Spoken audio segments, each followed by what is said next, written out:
अपने जीवन में भी वही संयम रूपी प्रमाणे रख ले तो हमारा जीवन सुखी हो सकता है और आत्मा का कल्याण हो सकता है। शरीर का मन हमें संसार में रखना चाहता। जीवित चेतन का मन हमारा कल्याण चाहता है। शरीर के मन के अंतर्गत 5 इंद्रियां आती हैं जिसे हम बस में करना चाहते हैं। संयम का अर्थ होता है स्वयं को वश में करना। मैं आज 4 इंद्रियों के बारे में बताना चाहूंगी। स्पर्शन इंद्रिय। लोभ लालच सोना का अच्छा विस्तार एवं समान दामक बचत है जाता रखता है। कभी कभी तो व्यक्ति संभव रहता दे जाता है। इस रसना इंद्रिय। मछली भी इंद्रिय के किसी भूतकाल में बसती है। चिड़िया पंछी भी रसना इंद्रिय को पहचानती है। ग्रहण इंद्रिय। बंधुओं जो भोरा होता है वह ग्रहण इंद्रिय के वशीभूत ही अपने प्राण को देता है। चक्षु इंद्रिय। विजती का काड़ी चक्षु इंद्रिय के वशीभूत ही अपने प्राण। विजती का काड़ी चक्षु इंद्रिय के वशीभूत उस पे प्राण गवा देता है। कर्ण इंद्रिय। सांप कर्ण इंद्रिय के वशीभूत उसी के वश में हो जाता है। चेतन का मन कल्याण चाहता है। आत्मा का कल्याण हो जाता है लेकिन चेतन के मन में विभीषाओं का कल्याण लगा हुआ है जिससे हमें आत्मा के बारे में सोच हो नहीं पाता।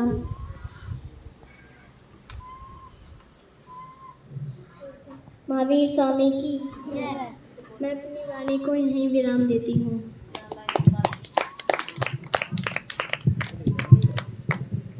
प्रतिज्ञा जो है इसने भी एक दिन में ही तैयारी की है और मंच तक आने का इनका संबल नहीं था लेकिन ये आई। ये बहुत ही मान लो 100 में से 99 नंबर इनको मिल गए। ऐसा नहीं सोचना कि इनने कुछ नहीं बोला, इनने आकर के बोला, यही बड़ी बात है। और संयम धर्म कोई इतना साधारण धर्म नहीं है जो हम सभी बोल रहे हैं, बहुत ही कठिन है। चले सभी हाथ जोड़ेंगे।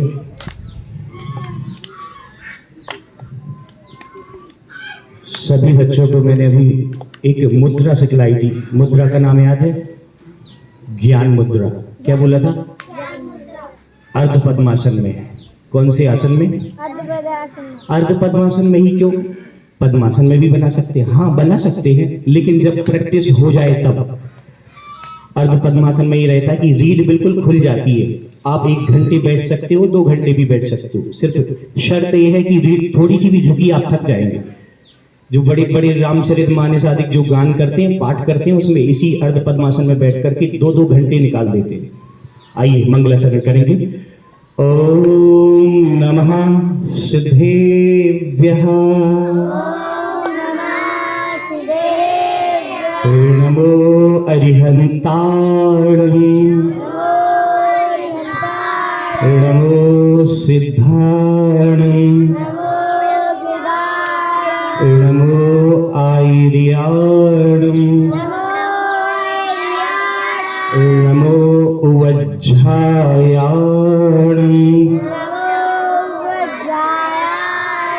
नमो लोये सौवसाहूणं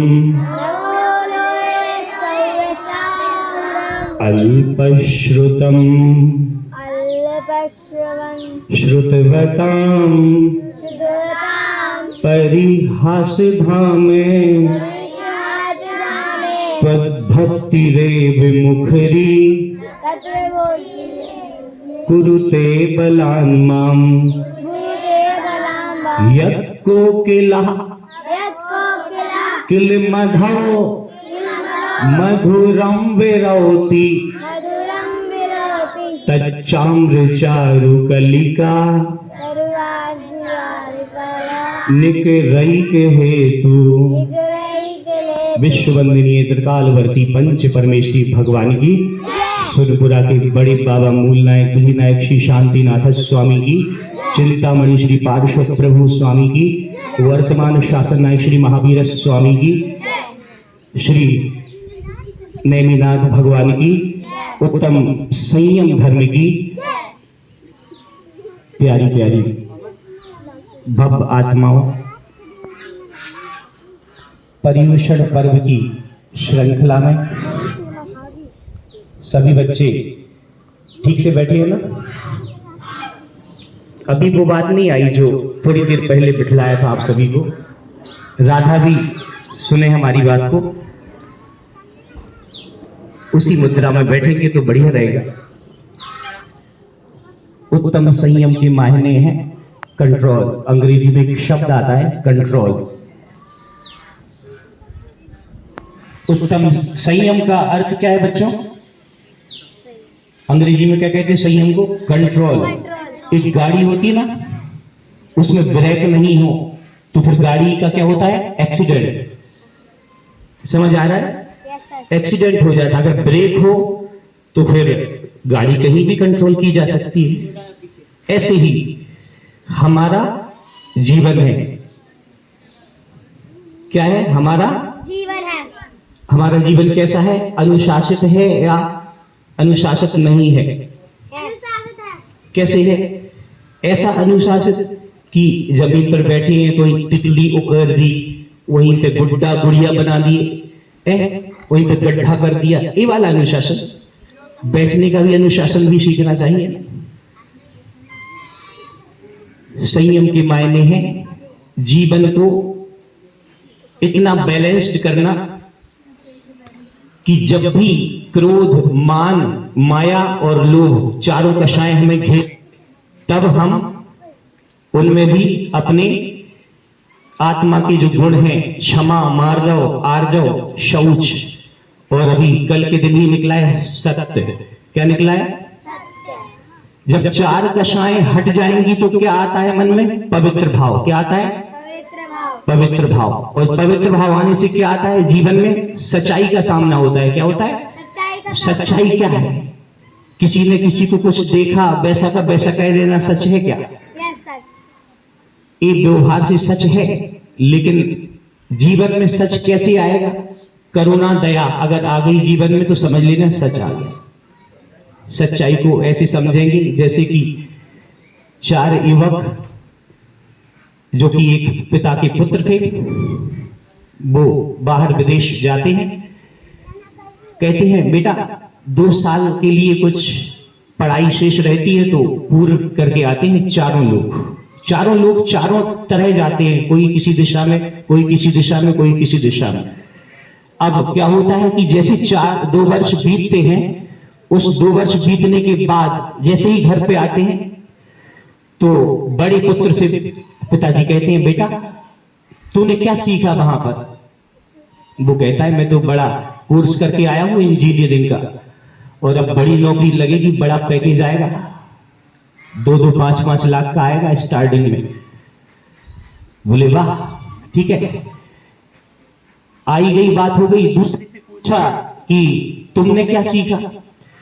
वो कहता है कि मैंने ये सीखा है कि किस तरह से इस जीवन में जीना चाहिए, जीवन में कैसे उतार चढ़ाव आए उनसे कैसे लड़ना चाहिए, उसकी बात भी अच्छी लगी।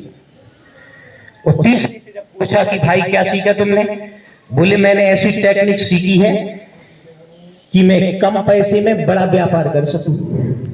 फिर भी पिताजी अभी खुश नहीं हुए, जो उनकी खुशी होनी चाहिए थी वो नहीं हुई। अब चौथा पुत्र जो कि छोटा था वो रह गया था। उससे पूछा, बेटा तेरे से ही उम्मीद बची है, तीनों का तो सुन लिया मैंने, किसी ने कोई पैकेज बनाना सीखा, किसी ने कुछ व्यापार करना सीखा, तैने क्या सीखा तू बता। वो चरणों में झुक जाता है, चरणों को पकड़ लेता है, कहता है पिताजी संसार घूम लिया, सोचता था विदेश में जाकर के बड़ी मौज करूंगा, ऐश करूंगा, लेकिन आपके बिना रहकर मैंने जीवन कैसे बिताया 2 साल मैं ही जानता हूं। उसको गले लगा लेता है उसका पिता, कहता यही तो सच्चाई है, यही तो सच्चाई है जीवन की, कि अगर पिता के लिए पुत्र नहीं तड़प रहा और पुत्र के लिए पिता नहीं तड़प रहा तो संसार में कितना भी कुछ कमा लेना, कुछ भी सार हाथ नहीं आता।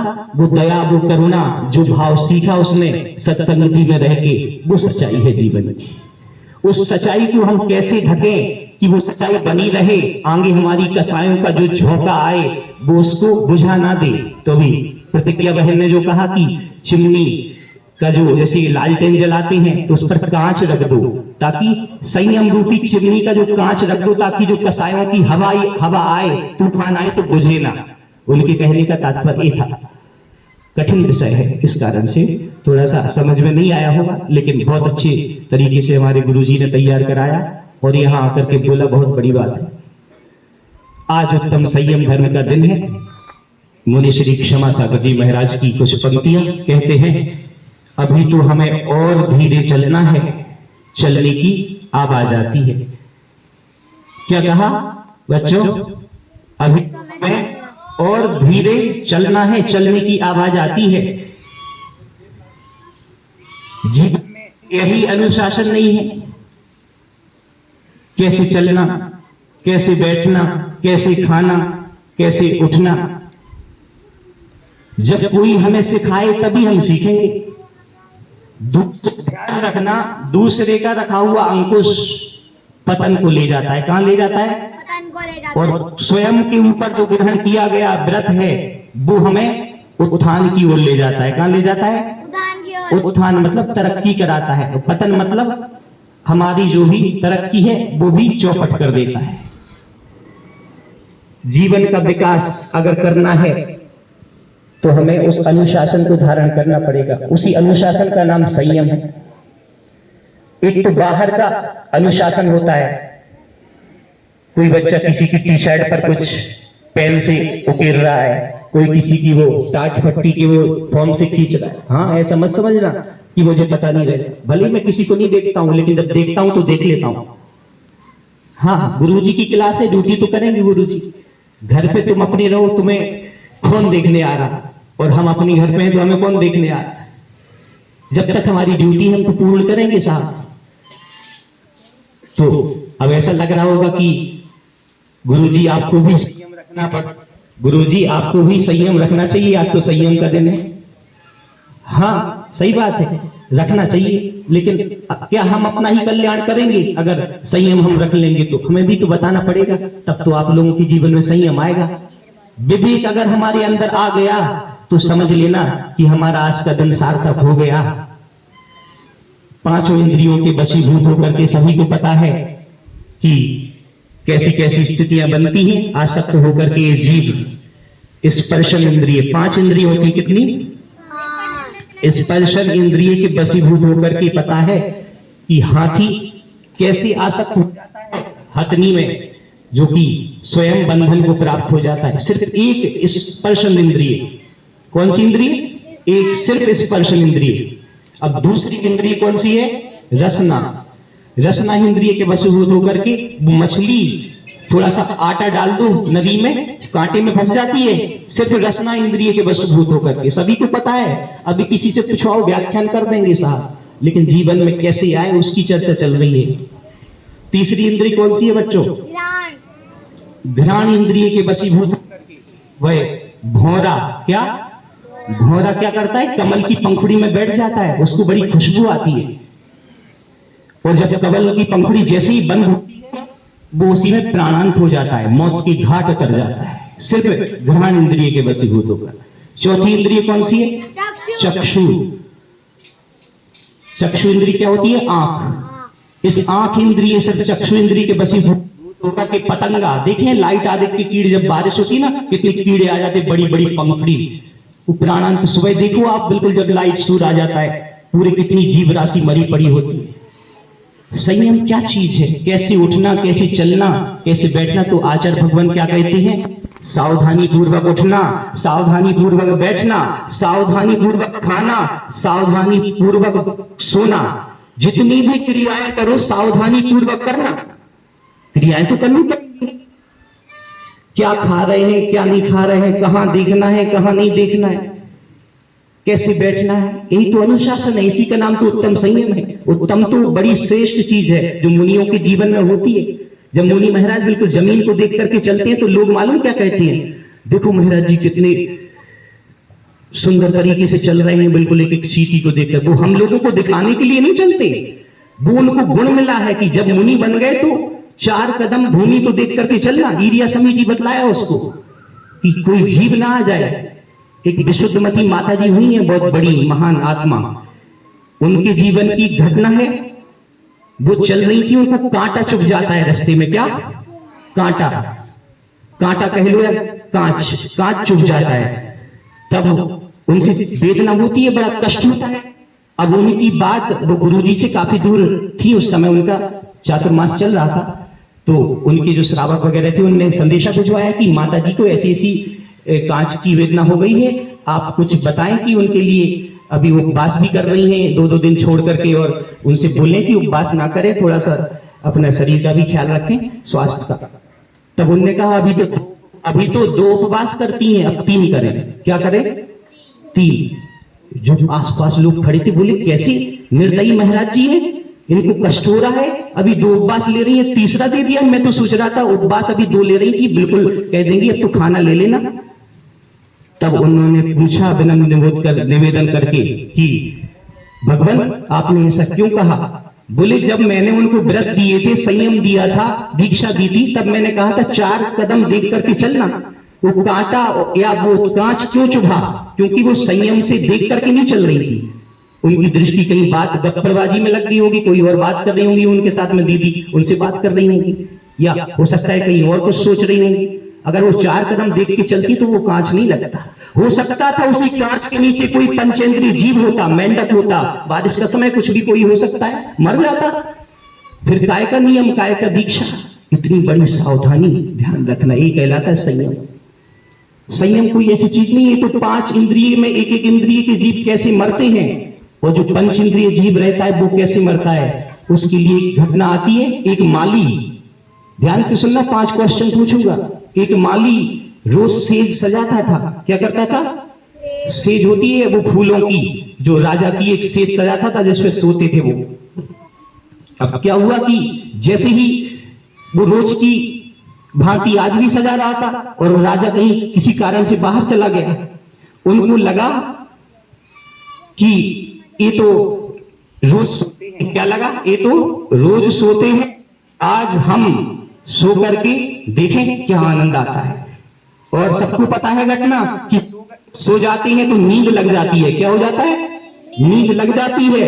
और जैसे ही नींद लगती है, जब उस राजा अचानक आ जाता है, तो जैसे ही उसको सब सजा होती है, मेरी सेज पे आज सोया, इसका मतलब रोज सोता होगा। हाँ, ऐसे तो होता है। एक दिन किसी से गलती हो गई, अगर उसने देख ली वो गलती, तो ऐसे ही लगता है कि रोज करता होगा ये, उसको क्या पता। ऐसे ही राजा को लगा रोज सोता होगा मेरे जाने के बाद। अब उसको कोड़े मारे गए। क्या मारे गए? कोड़े। वो पकड़ पकड़ के जैसे ही कोड़े पड़ते थे, और वो हंसता था। राजा सत्ते में आ गया, ये क्या देख रहा हूं मैं मार रहा हूं, इसको सजा दे रहा हूं, हंस रहा है, क्या बात हो गई। जब उससे पूछा कि भाई तो बेटा, जब उससे पूछा कि क्या दिक्कत है, तू हंस क्यों रहा है, तब उनने क्या कहा? उनने जो कहा वो बात कहने योग्य है। हंस क्यों रहा? इसलिए हंस रहा हूं कि मैं तो एक दिन ही सोया हूं इस स्टेज पर। क्या मैं तो एक दिन ही सोया हूं इस स्टेज पर। जो जीवन में सो रहा है उसकी क्या दुर्दशा होगी। ध्यान रखना, 5 इंद्रिय के वशभूत जो जीव है उसकी क्या स्थिति बनेगी वो तो वही जानता है या भगवान जानता है। ऐसी ही कुछ घटनाएं कि हमारा जीवन अनुशासित बने। समय का अभाव है, हमारे भैया जी भी बोलेंगे, तो इसी मंगल भावना के साथ और जीवन में संयम आए, हर चीज में संयम आए, स्वयं से आए तो वो हमारे लिए आत्मा का विकास करेगा।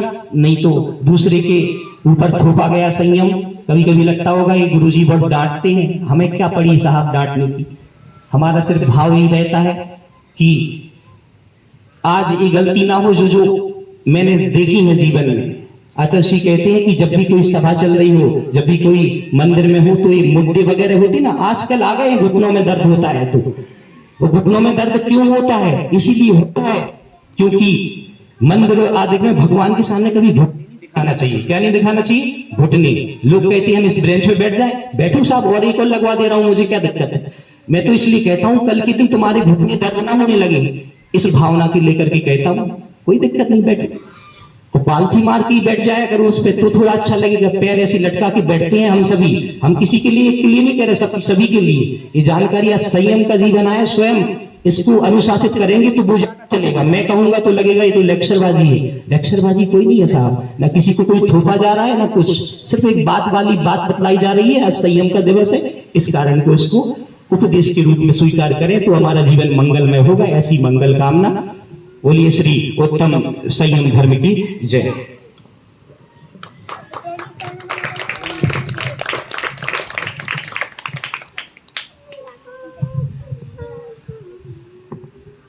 हमारे